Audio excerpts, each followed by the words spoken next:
Hey, I'm Bree, and this is my sister Jules. I'm an English teacher. And I'm currently battling indigestion. And together we drink wine as we unpack the brilliant writing of the hit 90s sitcom, Boy Meets World. Cheers! Cheers! What are we drinking today, Jules? We are drinking a Kendall Jackson Sauvignon Blanc from California. All right, I took a sip while you were saying that, so I went a little too fast. Oh. We did it again! You made a face, a negative face, as I made an positive face. It's too sweet for me. It tastes like Welch's white Concord grape juice. I so don't agree with that at all. I don't think it's sweet at all. Okay. But to your point, right, it is, I know the notes are supposed to be honeysuckle and pear, so maybe that's what you're getting. Yeah. I am getting pear. And also fresh lemongrass. It's light. It's summery. This is a really good... I hear you. This is a really good white wine spritzer white wine. Yes. Like maybe it's because I already have ice in it though. Yeah, we do. But I want to splash a seltzer. Ice in our wine. Yeah, I want a little bit of seltzer and a tiny bit of peach schnapps. Ooh. Final thoughts. I think this wine would be a good spritzer wine. Sweeter than I'd prefer it to be. I would choose Decoy over this any day, but yeah, those are my thoughts. Of the white wines, what is your favorite kind? Decoy Sauvignon Blanc. I do like Sauvignon Blanc. I like Sauvignon Blancs. Okay. I like Pinot Grigios. By the way, we officially have a Spotify playlist, y'all, and Pinot Noir from Kimmy Schmidt is on there. So enjoy. We also have a ton of songs referenced in our 5th episode, Killer Bee, which I think we made the most music references in. We talked about Neil Diamond, Neil Young, Bruce Springsteen, Diana Ross, the Talking Heads, Paul McCartney and Wings. We talked about Miley Cyrus. Speaking of music and musical references, this episode's title is Once in Love with Amy, which is a song. Huh. Yeah. By Dean who? Martin and Frank Sinatra both have recordings of it, but I don't know. I should have looked up who wrote it. But so the synopsis is Corey accidentally stumbles across a small cache of revealing clothing and comes to believe that his mother is having an extramarital affair. Air date January 7th, 1994. So we're now in 1994. This is the year that you're going to be born. Written by Ken Kuta, directed by David Traynor. Viewers, highest number of viewers in the whole season. I checked in the future of the season, and yes, it peaks right here. Wow. 24.1 million. Holy moly. That's a lot. So many. First impressions. I had a lot of fun with this episode. Me too. I love episodes like this where characters think something is going on and they're investigating and they don't have all of it figured out and it's like a little juicy and spicy. I love it. I love stuff like that. I laughed, I think, the most in this episode that I have really? So far. I thought every line was so funny. Minkus has an incredible little role. His part in this is just, oh my gosh, what would you call it? He just does a scene. He has an amazing scene where he just steals the show, and the audience clapped after it. That's how good he was. Yeah. Yeah, it was just fantastic acting, fantastic writing. I loved this episode a lot. So let's recap. We're in the kitchen at first. Eric and Corey are in there. Eric's on the phone with the girl. He's trying to get her to forgive him for not calling him back. So he says, look, I'm sorry I didn't call you back, Kristen. Can you forgive me? She hangs up. He hangs up. He sits down next to Corey. Apparently not. You know the big difference between girls and commitment? Girls want commitment. Guys want girls. Audience kind of laughs. But Corey's response, he goes, what's the matter with commitment? Corey. We love to see it. Yeah, protect him at all costs. Legit. Like, first of all, incredible foreshadowing because obviously he's going to be in probably the most famously committed relationship of television ever. It has to be. For a lead character, definitely. He's just so pure. And, you know, Eric says, you are so 11, kind of implying that it's just his youth, you know, naivete. But it's him. It's Corey, you know. We've said it, he's a lover boy, and he is a commitment kind of guy. And he's so consistent. Yeah. I love it. So Alan walks in with a rose looking for Amy. And I just love that Corey goes, "Hey, Dad, I'm pretty sure Feeney numbers those things." Alan's looking for Amy. He wants to give her the rose. And Eric says, like, "Oh, yeah, she blew through here earlier. She's like looking for contracts." Amy enters, you know, dressed as a real estate agent, looking very disheveled. She's super mom in this scene. She's like calling up to Morgan, like, "Your oatmeal's ready." She's taking cinnamon buns out of the oven. Corey's like, "Where's my permission slip?" She like takes it off the fridge, gives it to him. It's already signed. Like, all of this is happening. And she's got like a briefcase and she's heading out to work. And like, and Alan's just like bopping around trying to give her a rose. And I'm like, dude, you could be like doing all the other things right now while she's getting ready for work. Because clearly you don't need to be at work soon, or you're ready for work already, or I don't know. Like, dude, be helpful. Yeah. It's really sweet that you want to give her a rose, but like now is clearly not the time. And also, like, she doesn't need a rose right now. She needs you to get the cinnamon buns out of the oven. Yeah. You know it's hot when they help out and they know that you need help. Yeah. So he like pours her coffee, and the phone rings. So there's like kind of, you know, I feel like there's probably a word for one of these scenes where there's just like a ton of stuff happening. And I feel like the rehearsal for these scenes is probably pretty intense because there's just so many things happening that the actors had to be kind of ready for. Yeah, it's like a choreography. It's not just getting the lines out. It's like a whole, everybody's got a perfect dance routine going on, even down to the cinnamon rolls coming out the oven and perfectly going into the bowl. Yes. And you know there's someone in charge of clicking the button that makes the phone ring and clicking the button that makes the oven ding. There's just a lot going on, and I love it. It also happened, like, even though the lines were delivered very quickly. It was a very quick scene. Yeah. And everyone's walking around and moving around. So Eric picks up the phone.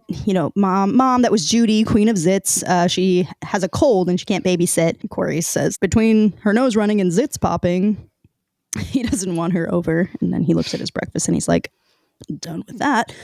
But by the way, I'm like, okay, so Corey's having toast with, I think, peanut butter on it. Morgan's having oatmeal. There's cinnamon buns in the oven. And like both parents work. I'm like, what? It's like an intricate morning breakfast experience. Yeah, no, I don't even think I had breakfast in the morning. I had a coffee and then I was out the door. We had like a packet of Carnation instant breakfast poured into a glass of milk. Yeah, that's all we had time for. That's all we had time for, and that's all that we were. Any of us in the family were willing to make for breakfast. No one's baking in the morning, especially when they have work. Eric offers to cover for the babysitter. He's like, "Oh, you know, I'll babysit Mom." And Amy like hugs him, and she's like, "Thank you so much." And Alan's like jealous, like, "Excuse me, some of that over here, please." And Corey does totally what I would do, which is he asks his dad, "Hey, since Mom's got her bowling thing and you got your meeting tonight, can we order pizza for dinner?" And Alan's like, here, he gives him a 20. He's like, "I want copious amounts of change." Which I was like, man, remember the days when pizza was less than $20? When pizza was like $15 maybe. Amy has been too busy to give Alan the attention that he wants. That's kind of like the thesis. That's like the point of this scene, is for us to see that Alan's trying to get his wife's attention, give her a rose, get a kiss from her, and she's just like doing a million things, and she's just very distracted. Cool. So, theme song, doodle-doo. Now we're in the classroom. Feeney is presenting the class with a word problem. Ugh, I loved this B-plot so much. So, Feeney tells the class, Al washes a car in 6 minutes. Fred washes the same car in 8 minutes. How long will it take them to wash the car together? Corey has the answer already. Feeney tells him to think about it. He's not interested in the answer. He's more interested in how they arrive at the answer. And he tells Corey, there's no possible way that you can have the answer this quickly. And Corey's like, but I did. I've arrived. I'm here. I'm ahead of you. And Feeney's like, oh, well, if you've arrived, then what's the answer?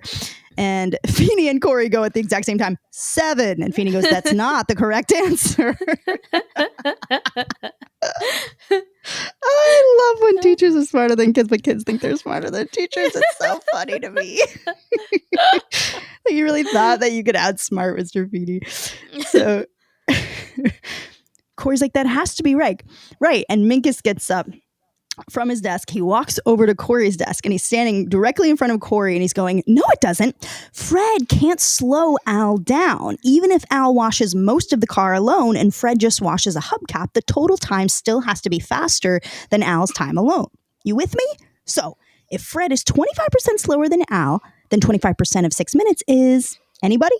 It's 1.5 minutes, which leaves us with 4.5. 4.5 minutes is the correct answer. Hold your applause. Were you trying to work this out in your head? Like, were you trying to do the problem? I was trying to do the problem. Same.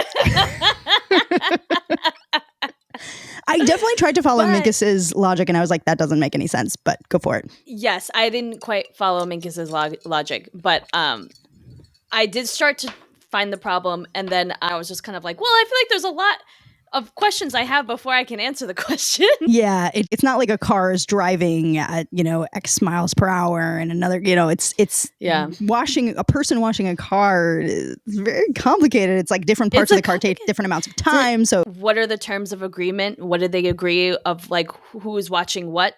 Did they agree on half the car? Did they agree on some of the car? Right? There's a lot at stake. The slowest part of the washing process could be different for Fred than it is for Al, right? Like, Fred. Exactly. So Feeney's like, Mr. Minkus, you're wrong. Minkus is like, wrong, as in not right. And Feeney's like, you know the law of averages better than I do. It was bound to catch up with you. And Minkus just gets up and he walks like quickly towards the back of the room. And Feeney goes, where are you going? And he goes, nurse.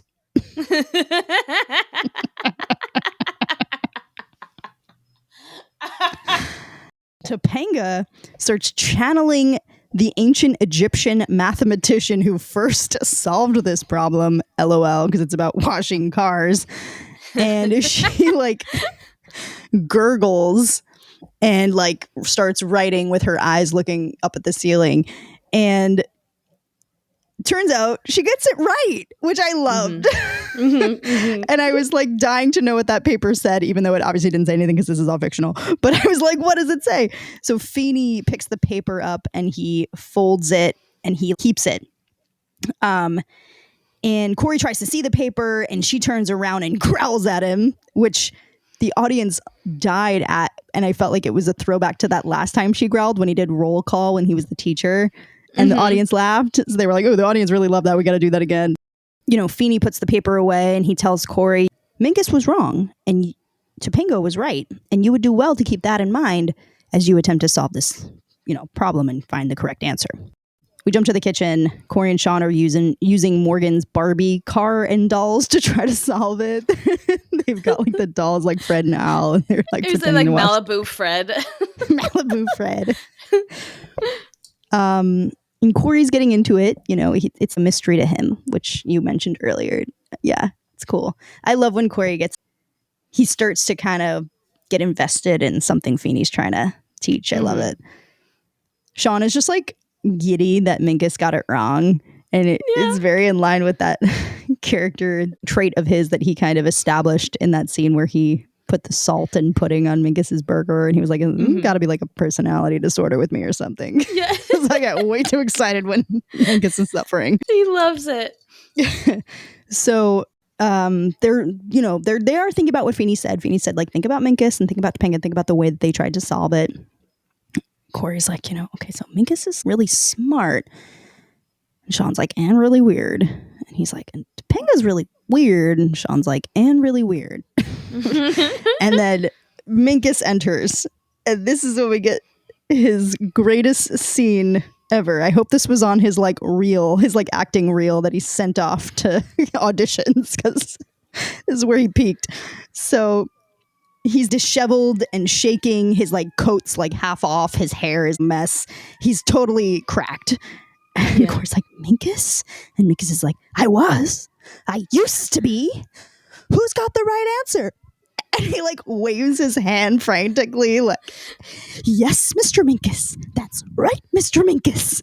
And Corey's like, calm down, Minkus. And Minkus is like, that's correct, Mr. Minkus. And Sean's like, get a grip, Minky. And he's like, another A for Mr. Minkus. No, make that an A plus for Mr. Minkus. And Corey's like, so what? You're not a genius anymore. And Minkus is like, right now, I'm just a brainless, pathetic moron without a clue. And Sean's like, trust me, it's not so bad. And Minkus is like, it's just a word problem. Every problem has to have an answer. And he's like getting closer and closer to Corey. And he like grabs his collar at some point and he's like inches away from his face. And he's like, there has to be an answer. What's the answer, Mr. Matthews? Actually, he doesn't say Mr. He just says, what's the answer, Matthews? And he's like shaking in his face. His whole body's shaking. It's so funny. It's hilarious.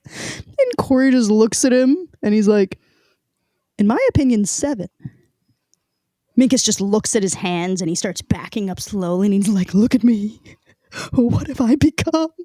And Sean's like, a brainless, pathetic moron. We just went over this. And Minkus is like, they say the short-term memory is first to go. And Corey's like, who says that? And Minkus just pauses and goes, I forgot, and runs away. He's cracked. So Sean just goes, the new Minkus. I like him. Eric enters, makes fun of them for their dolls, says he's going to order the pizza and they can go pick it up in the Barbie car. Sean is like, thanks for letting me stay over and eat pizza with you guys. I saw my mom looking at the Let's Have Fun Cooking with Liver cookbook. And then Corey's like, wait, but your mom has bowling tonight. And Sean's like, that ended 6 weeks ago. And Amy enters with her bowling bag. And she leaves it on the counter and she heads upstairs to say goodnight to Morgan. And Eric, Corey, and Sean go through it and find a pair of red pumps. Sean looks at the red pumps and he's like, and if those are bowling shoes, there should be a number on the bottom right by the spiked heel. And then they find a black sequin dress, which Corey, when he sees it, he's like, Eric, what does this mean? And Eric says it means mom's going to be flashing some leg when she picks up that 7-10 split. Ruh-roh. Yeah. And they find a matchbox from, Corey calls it La Bugia, but Eric corrects him, La Bugia, a fancy restaurant where seniors take their dates after prom. Eric's like, maybe mom's dating a senior. I mean, everyone else is. And they head back to their seats quickly because mom comes down the stairs and they pretend they weren't going through her bag. And then Amy really is lying because she picks up the bag and she's like, oh, this bag is so heavy. And like Corey asks her like 3 times, you're going to bowling, right? Bowling. And she's like, yeah, bowling like I do every Wednesday. So they just really establish like she is lying. This isn't a misunderstanding. Yeah, no. So Eric is like, okay, maybe this isn't as bad as it looks. And Sean is like, I hope so, because it looks pretty bad. And I love that Sean is kind of relishing a little bit in the drama, because I was like, ooh, I kind of get him. Because he's like, it's not my parents, it sucks for you guys, but also, ooh, this is kind of juicy. Shit. Yeah. And Corey's like, because I love this little moment too, because Corey very quickly just goes, does it look as bad as liver? And Sean goes, no. Like, really seriously? I read that as Corey being like, you can be dismissed. If you're not gonna be on board with the fact that this sucks, if you're gonna even hint for a second that this is kind of a juicy and entertaining for you, like, you can leave. And Sean's like, no, I'm sorry, guys. Yeah, I'm sorry, this is very serious. So Sean asks, is there trouble in paradise? And Corey's like, no, they're so in love, it's disgusting. But then he and Eric start going through like, well, yeah, this morning Dad was trying to give her that rose and she wouldn't take it. And he was trying to kiss her and she, didn't really. She gave him like a pity kiss. And Eric's like, believe me, I know what they look like. And they conclude that she might be cheating on their dad. So Sean's like, you guys better tell your dad. And Eric's like, tell him what? We don't have any proof. I get that they need an episode for television. But I was like, I mean, you can literally just tell him what you just found in her bag, and you could tell him that you asked her 3 times if she was going bowling and she said she was, so she's clearly lying. But anyway, I guess they don't have hard proof. So Sean goes, so get proof. Don't you guys watch NYPD Blue? Taylor and talk dirty. And Eric says it's a good idea, and he says, I mean, chances are we'll get there and find her alone in a cocktail dress bowling. I didn't do it right, but he delivered that line really well. I laughed. He did. And Corey's like, we're going to go undercover. And Eric's like, as what? And Corey's like, 2 kids. And Sean's like, by day, 2 ordinary kids. By night, 2 ordinary kids on a bus talking dirty. And Corey gives Sean the 20, tells him like, watch my sister, get some pizza. And then I laughed so hard at this next line. He goes, and if I'm killed on this mission, find out the answer to that car wash problem and have Topanga channel it to me. He will not rest until he knows the answer, and I respect it. It was a genius line on the writer's part because it like reminded us that like that's still there. Don't you worry, we haven't forgotten about it. And like that, and then also like Corey's going through like a horrifying, potentially life-shattering event of like, oh my god, my mom is cheating, and like they could get divorced. I could live in 2 different households, but god damn it, I need to know the answer to that question from earlier in the class. Literally me. I was Corey in this episode. Everything Corey said and did was me. Like, you were very what's wrong Corey. with commitment? I need to know the answer to that question, though. Even if I'm dead, have her channel it to me. Like, and like him low key believing that she can channel. Like, there's just so many levels of that I love. Like, he's like, well, yeah, she's got like a direct line to the afterlife. So, like, I don't know. It's just so funny. It's so funny. So we're in the living room. Morgan and Sean are playing cards. And Sean goes, okay, what do you have? And Morgan goes, 3 daddies and 2 mommies. And Sean goes, a full house. And Morgan goes, full house. I love those Olsen twins. How many times have I talked about a full house on this podcast? A lot of times. Mm-hmm. And how many times have we compared Morgan to Michelle Tanner? Yeah. Yeah, it's like they're trying to make Morgan be like Michelle Tanner. And she is in a lot of ways. She's annoying as heck. So Alan comes in. Sean's been teaching Morgan 5 card go fish. Sean tells Alan that Corey and Eric went to the library, which Alan says, would that be the public library, the one that closes at 9? I wish the library closed at 9. Library closes at 5, people. Oh. Does anyone else's library close at 9? I don't know. I don't know when it closes. You're literally Sean, who's like, everybody knows when the library closes. Why am I the only one who doesn't know? Common information. So Alan's like, he's going to put Morgan to bed, and then he and Sean are going to have a talk. And Sean's like, kind of like a relationship building kind of thing. And Alan's like, no. Corey and Eric enter. What they found is not good. Amy was there dancing with some guy, cuddled up with him in a dark booth. Ruh-roh. They couldn't see much because there were lace curtains and plastic grapes everywhere. Love that they just painted a really good picture of how tacky this place is. Like seniors bring their dates there and like think it's this fancy place. Like, you know, oh my god, I didn't even pick up on that. That's so funny. It's a nice touch. Right? I love it. It's detail. Like that restaurant that Dean took Rory to on their 2-month anniversary when he got out of the car and they got the tiramisu and and she has to get a single meatball for her mom. Yeah. And in college we had like 1 or 2 restaurants that were like date spots. You would dress up real nice and go out with the $30 you had to your name and take your date out. And it was like not nice at all. It was okay, but it wasn't like fancy. Yeah. But to us, when we were like 19, it was very fancy. And you took a box of matches home because you were cool. Corey freaks out on Eric about how he can't keep this secret. You know I'll crack. Dad'll say goodnight, son. And I'll say, Mom was with another guy. Literally me. And Eric's like, shh, because he literally just screamed it and Dad's upstairs. And Sean's like, Corey, Eric, you know I'm always here for you. Just not right now. And he grabs his jacket and he leaves.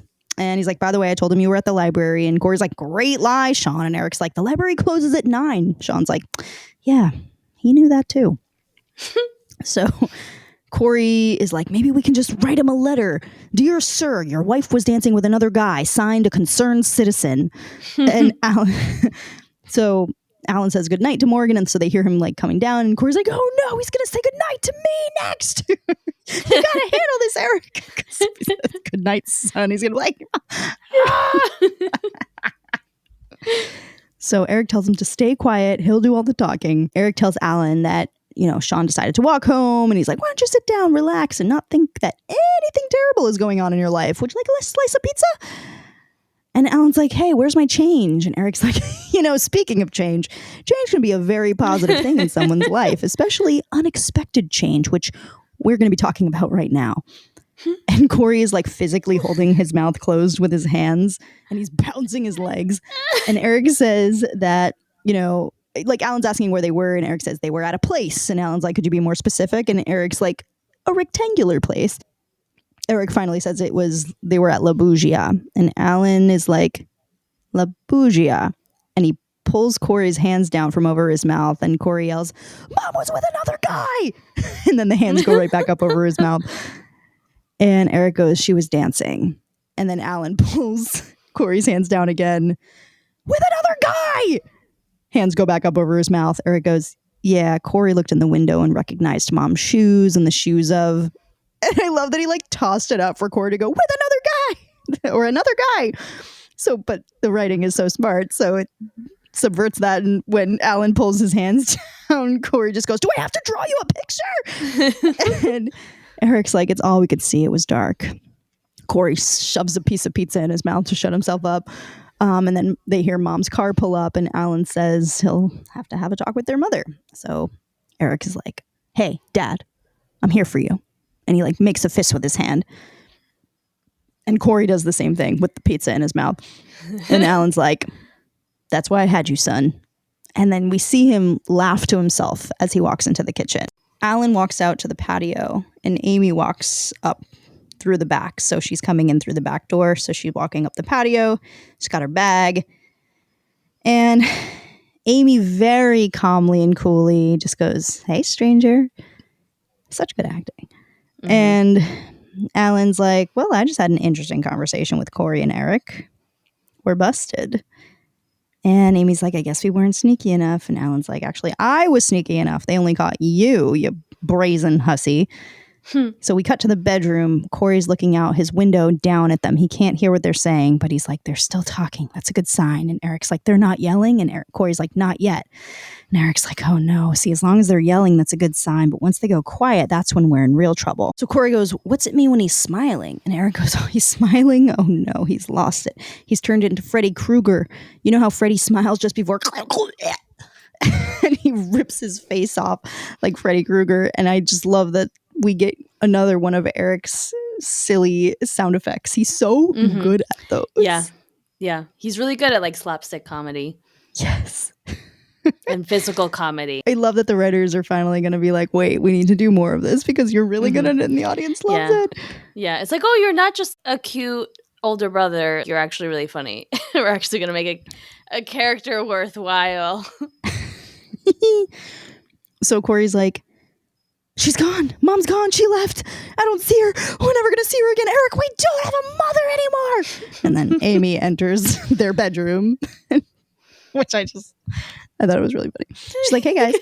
And Corey's like, okay. I overreacted.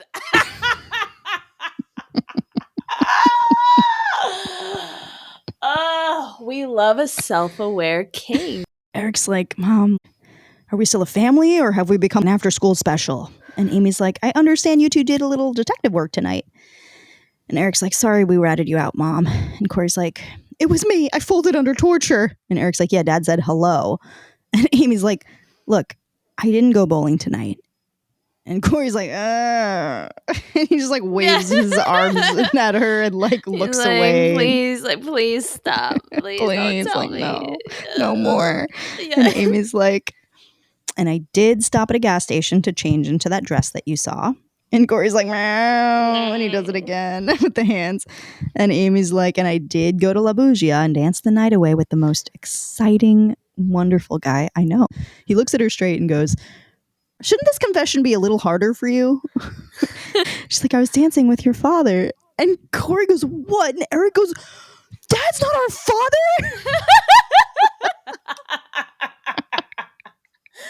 that because I didn't expect that at all. And that was like such an Amelia Bedelia moment, which I relate to.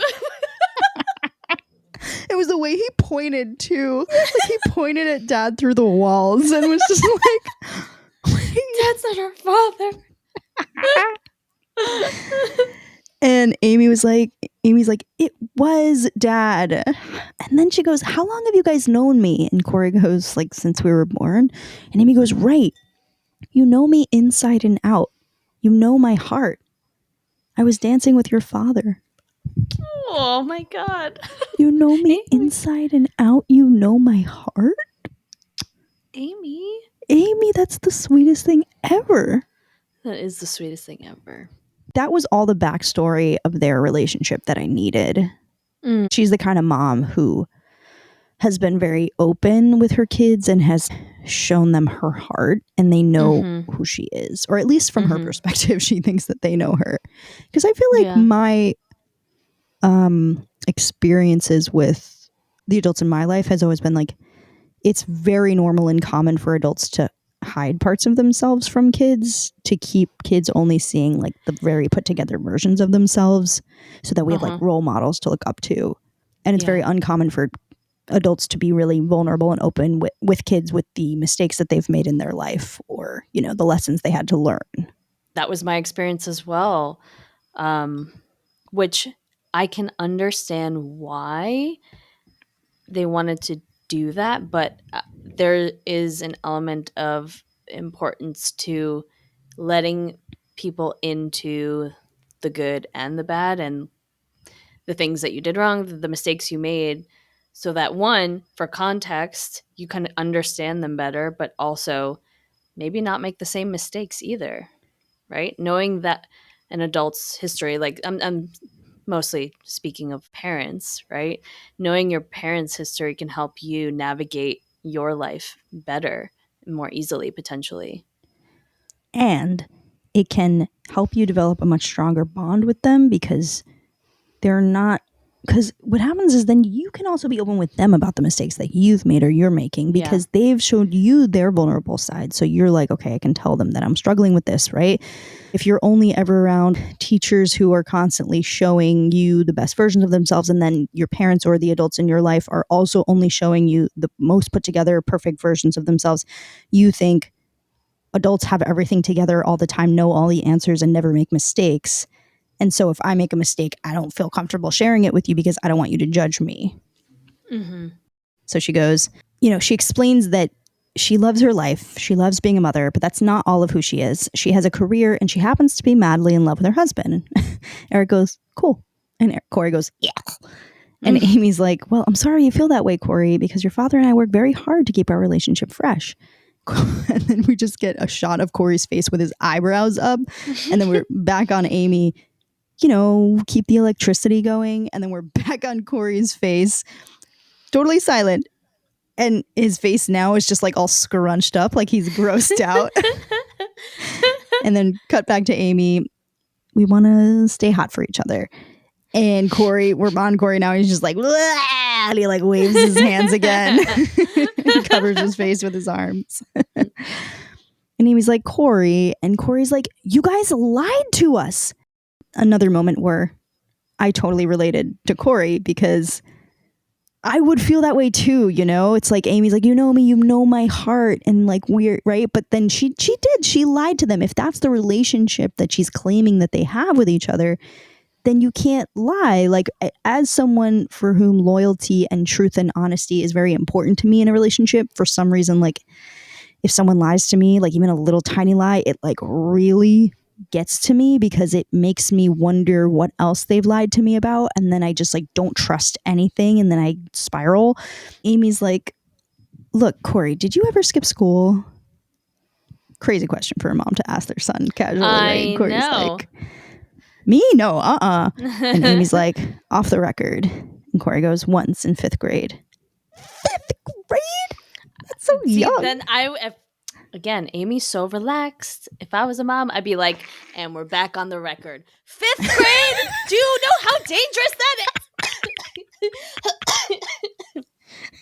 is? And we're back on the record. Yeah, but then he'd never trust her again. She already lied to him. She can't do it again.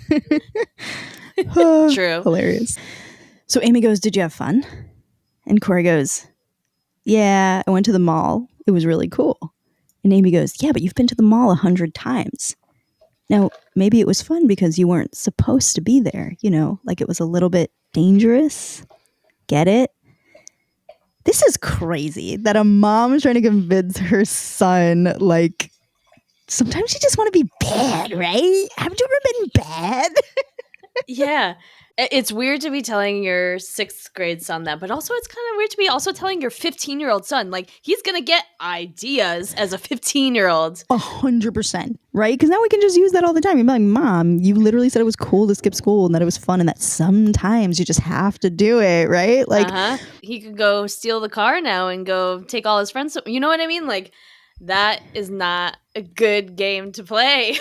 Totally agree. I feel like this is the kind of conversation you have with your kid when they're like 30 and you're like, did you ever skip school on me? Like, I can't get you in trouble now, you're an adult, you know? Like, but she's talking to him as he's still an adolescent. Like, I'm like, this they can is still crazy. Yeah. So Amy was like, you know, it's a little bit dangerous, get it? And Corey goes, yeah, no. And Eric goes, come on, Corey, it's exciting, it's adult.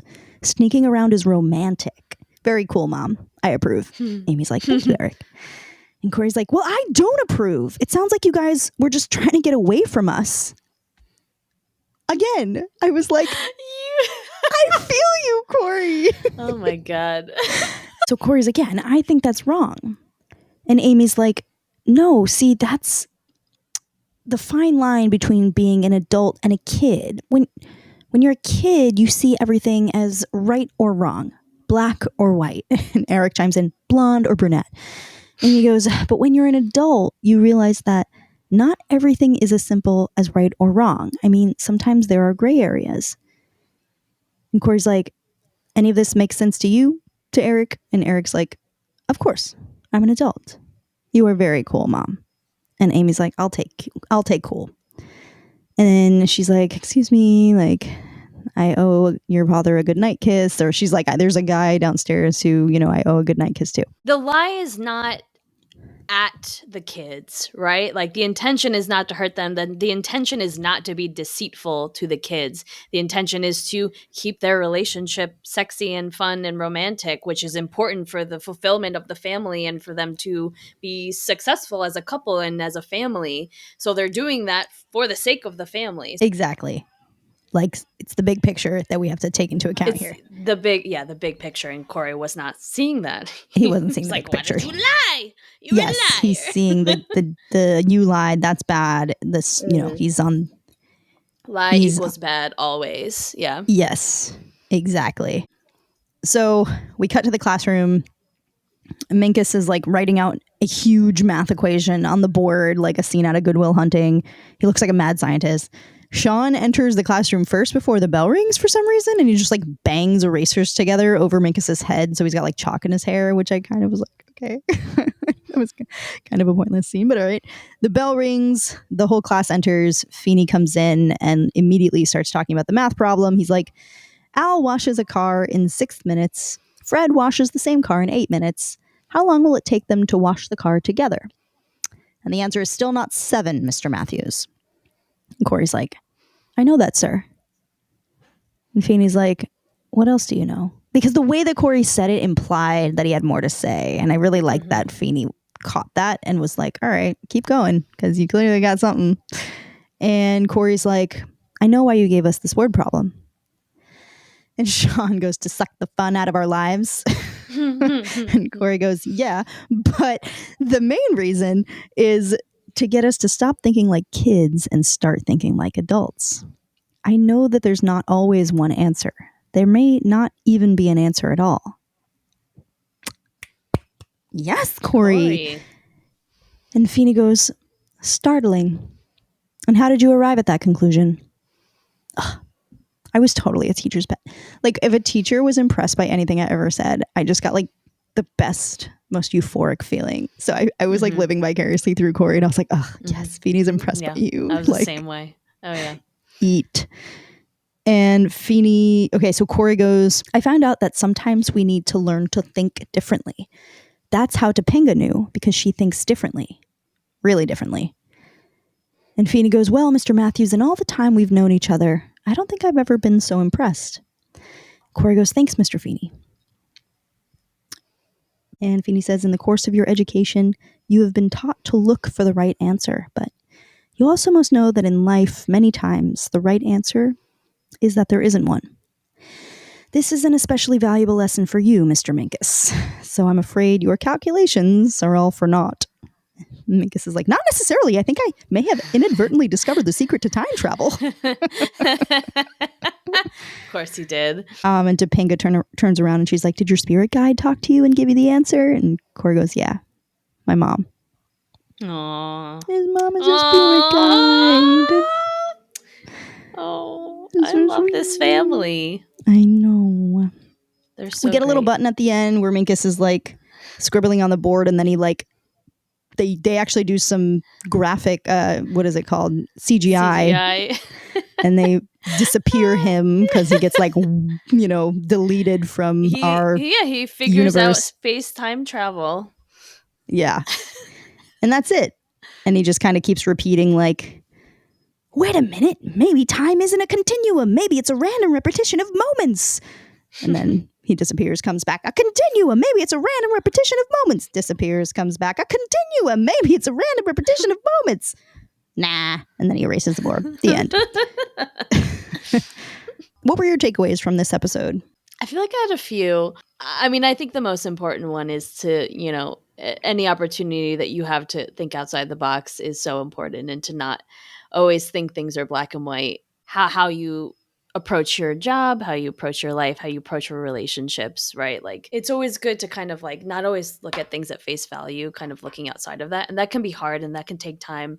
It's easier for some people than for others. That can take practice too, to do that. Yeah. That was one of my takeaways. And the other one is sweeter, of just like how important it is to maintain healthy relationships and like to keep the spark going. And that could be in your romantic relationships, but it could also be in your friendships and in your, familial relationships, of like keeping the fun, keeping it interesting. Yeah. I found it interesting that they had to like lie to their kids to keep it interesting. And you're not over that? No, I'm not. And it just, because it made me think about the way that like we think of kids as like they're the ones who are kind of like potentially the misbehaviors in the household, and then the parents are the ones who have to kind of like keep the kids in check.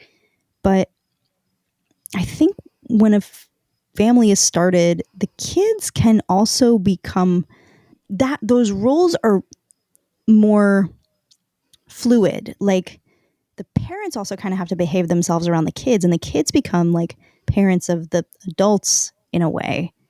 And so the parents having to lie to the kids in order to keep their relationship spicy was interesting, because it touched upon that idea that like kids are kind of authoritative, like checks and balances in the familial unit. In that way, because parents have to be on their best behavior around the kids. So that's one of my takeaways, like just thinking about the way that a family all keeps each other in check. It's not just parents, Yeah, you're right. Yeah. Right. And then just this idea of like nuance, and how important it is for adolescents especially to learn that life is nuanced, and that there aren't always clear, black and white answers in life. Fully 100%, that's a big part of middle school. The middle school curriculum is exposing them to nuance and getting them comfortable with holding nuance in their minds and in their, metaphorical hands, and being able to carry it and be okay with something being complicated and there not being a clear answer, which can be very hard for a lot of adolescents. Do you have any fashion moments? I kind of really wanted to see Amy in those shoes and that dress. That was a missed opportunity. That would have been my fashion moment. That's a good like hypothetical fashion moment, Amy, in that outfit. I don't know if I had one. Oh, it's probably Minkus's like disheveled outfit when he came in with like his jacket half off, and I just liked his. He looked like Sherlock Holmes. Like the outfit was so. It was like a young businessman. Like the coat was just so beautiful.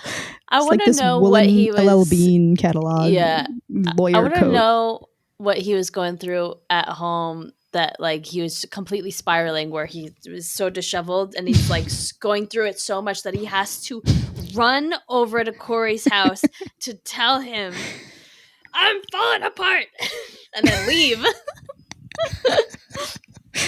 Hilarious.